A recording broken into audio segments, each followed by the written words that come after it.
thank you. So in the previous part, we kind of did a whole modeling in the cubic area to see how would you start from like a game preset animation or towards an animation scene. We kind of had something like this. On the left side, we had some environments, which we had like a bunch of trees, but I was running out of space. Even like this, I'm running like at 40 FPS. So I kind of remade it a bit by moving all the trees to the back.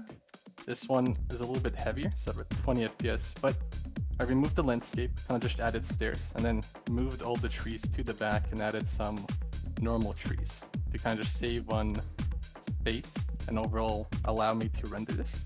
Let me go back to this one though. Yeah. Once we kind of had part one done, I started adding textures, which was basically importing anything from Quixelbridge. Let me load this up really quickly. Oh, I guess not. Oh, there we go. And I started kind of like importing different textures into the environment we had. So the stairs, I made them the same texture as the floor. I went to Miximo and I put a kid called Beast into like a, I think this was like the prey position. And I also changed all of its textures over here to kind of match the environment below to the Japanese statue. So everything kind of has like a symmetry to it. And basically changed every element of the beast, besides two which I couldn't configure, but you don't really see them. And then the main cool part was actually building the floor. So if we go to modeling and we go to Xform, and we go to pattern, it gives us quite an easier way to build a foundation. So let's say if I move this a little bit to the left, and we can see here on the left side, we have just under the shape area, we have line, grid, and circle. So depending on the landscape, because we have a little bit more of a linear, just kind of like a straight animation, we're not really worried about the 360 environment. So we would be kind of using a line, but let's say you had a bigger animation, you wanted to capture more space and go more in depth, then you could use something like a grid, which basically would take one of the Quixelbridge assets, and then it would kind of stretch it out in a very linear position to create a very symmetrical floor for you. And then kind of just using the settings on the left, we can change the count from 10 to 1, which would decrease the actual thing. But if we go to a line, you can see that the numbers don't really change, but the actual shape does.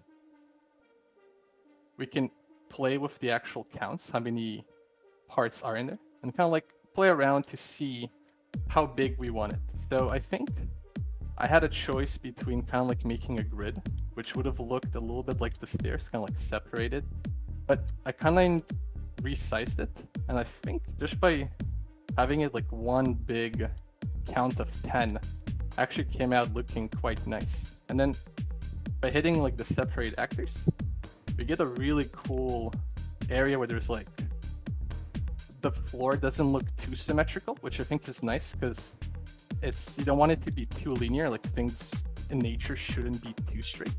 And I think that was kind of like the idea, to make the floor a little bit more cracked and not as linear, so it does seem like there's like some type of a surface as we go into.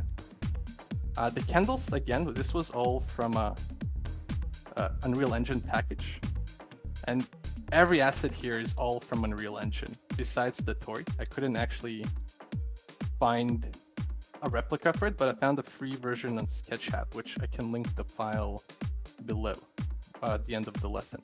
That was kind of it. So once we start adding the shrines one by one, we kind of give ourselves an introduction on landscape. We added the statues to kind of like present the atmosphere and kind of like build a little shrine area, which is kind of composed of 4 tombs, but the main focus is the one tomb. And then that was mostly it.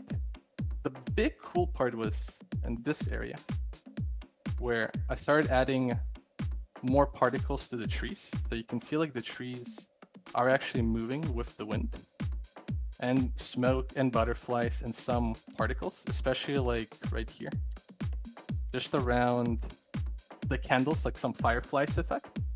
And again, this is all from the content drawer and some mega scans. and slowly just started adding the smoke and kind of like playing around with the settings, which I kind of hit a max. Like I said, I think 20 to 30 FPS. If it drops any lower, then I kind of have like I can't even render it. But this revision was pretty cool. And there is a really, I'm gonna post in chat like 2 examples, but I think it'll take them a second to load. So the video on the right is basically the 4K version of this very specific video, which I'll go into the settings right now actually. And then the one on the left is the same video, but without the 4K setting. So it just kind of like gives us a very interesting visual on how the color changes, the visual changes, and the very difference between raw exposure and putting all the pictures into a post-process and actually adding some color and contrast to it. So one tiny second. I will go into my sequence folder. We are going to go over the process of doing a 4K render and the settings that are needed for such. So we're going to start with our output, making sure that we have 4K resolution, so 3840 by 2160, making sure that our custom frame rate is on for 30 to match the camera sequence, scrolling a little bit below, making sure that we have our custom playback range from 0 to 375, because that's how many frames are within the sequence. Afterwards, we're going to go up to high resolution. We just want to have it on.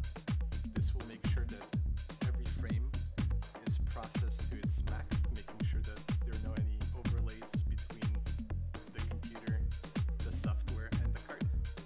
Game overrides helps within the same fashion, keeping everything in terms of FPS and graphics on the highest quality possible.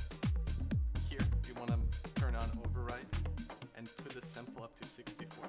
This would basically make every frame render 64 times out of the 375, providing more pixels and depth and color towards the actual graphic and making it more realistic.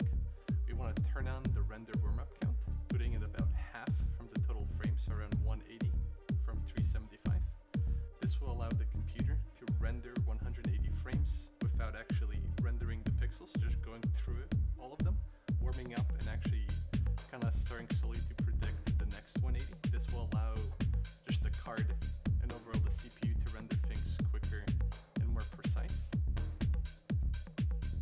And we want to turn up our JPEG sequence and turn on our sequencer, our EXR sequencer.